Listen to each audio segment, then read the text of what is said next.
ಹೇ guys welcome all. So ಏನು ಮಾಡ್ತಿದ್ದೀನಿ ಅನ್ಕೋತಿದ್ದೀರಾ? ಏನಿಲ್ಲಪ್ಪ, ಸುಮ್ಮನೆ ಫೋಟೋ ಶೂಟ್ ಮಾಡೋಣ ಅಂತ ಬ್ಯಾಕ್ಡ್ರಾಪ್ ಲೈಟಿಂಗ್ ಸೆಟ್ ಮಾಡ್ತಿದ್ದೀನಿ, ಆಸ್ಥೆಟಿಕ್ ಆಗಿರಲಿ ಅಂತ. ಎನಿವೆ ಹಂಗೆ ನಾನು ಇಂಟ್ರೋ ಕೊಟ್ಬಿಡ್ತೀನಿ ನಿಮಗೆ. ಕೋವಿಡ್ಗಿಂತ ಮುಂಚೆ ಕಾಂಟೆಂಟ್ ಕ್ರಿಯೇಷನ್ ಅಂದ್ರೇ ಗೊತ್ತಿರಲಿಲ್ಲ. ಆ್ಯಂಡ್ ಆ ಟೈಮಲ್ಲಿ ಇದೆಲ್ಲ ವೇಸ್ಟ್ ಅಂದ್ಕೊಂಡು ಜೀವನ ಮಾಡಿರೋರೇ ಜಾಸ್ತಿ, ಅದರಲ್ಲಿ ನಾನು ಒಬ್ಬಳು. ಆ್ಯಂಡ್ ಈ ನಡುವೆ ಅಂತೂ ಯಾವ ಪೇಜ್ ನೋಡಿದರೂ ಕಾಂಟೆಂಟ್ ಕ್ರಿಯೇಟರ್ಸ್ ಅಂತಲೇ ಇರ್ತಾರೆ. ಸೇಮ್ ವೇ ಈಗ ನಾನು ಇವತ್ತು ನಿಮ್ಮ ಮುಂದೆ ಇದ್ದೀನಿ. ಆ್ಯಂಡ್ ಇದು ಫಸ್ಟ್ ಟೈಮ್ ಅಲ್ಲ, ನಾನು ಮುಂಚೆ ತುಂಬಾ ರೀಲ್ಸ್ ಮಾಡ್ತಿದ್ದೆ, but post ಮಾಡ್ತಿರ್ಲಿಲ್ಲ.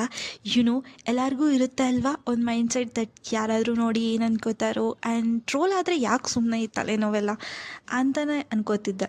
So alternate idea ಅಂತೂ ಹುಡುಕ್ಬಿಟ್ಟೆ.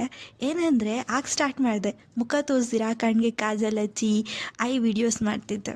ದೆನ್ ಏನನ್ನಿಸ್ತು ಅಂದರೆ ಟ್ಯಾಲೆಂಟ್ನ ತೋರಿಸ್ಬೋದು ಅಲ್ವಾ, ಎಷ್ಟು ದಿನ ಅಂತ ಹಾಕಿದ್ದು ಐಸ್ನೇ ವಿಡಿಯೋ ಮಾಡಿದ್ದು ಅಂಥೇಳಿ ಅದೇ ಐ ಪೇಜ್ನ ಆರ್ಟ್ ಪೇಜಾಗಿ ಕನ್ವರ್ಟ್ ಮಾಡಿದೆ. ದೆನ್ ನನ್ನ ಬ್ಯಾಡ್ ಲಕ್, ಆ ಮೊಬೈಲ್ ಕಳೆದೋಯ್ತು. ಆ್ಯಂಡ್ ದೆನ್ ಪಾಸ್ವರ್ಡ್ ರೀಸೆಟ್ ಮಾಡೋಣ ಅಂದರೆ ಜಿಮೇಲ್ ಪಾಸ್ವರ್ಡ್ ಗೊತ್ತಿಲ್ಲ. So I lost that account. Anyway ಆ ಪ್ರೊಫೈಲ್ನ ಕ್ಯಾಪ್ಷನಲ್ಲಿ ಮೆನ್ಷನ್ ಮಾಡಿರ್ತೀನಿ, ಹೋಗಿ ನೋಡಿ ನನ್ನ ಆರ್ಟ್ಸ್ನ.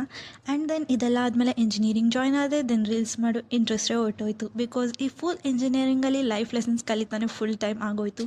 And now I am here with another page after 2022.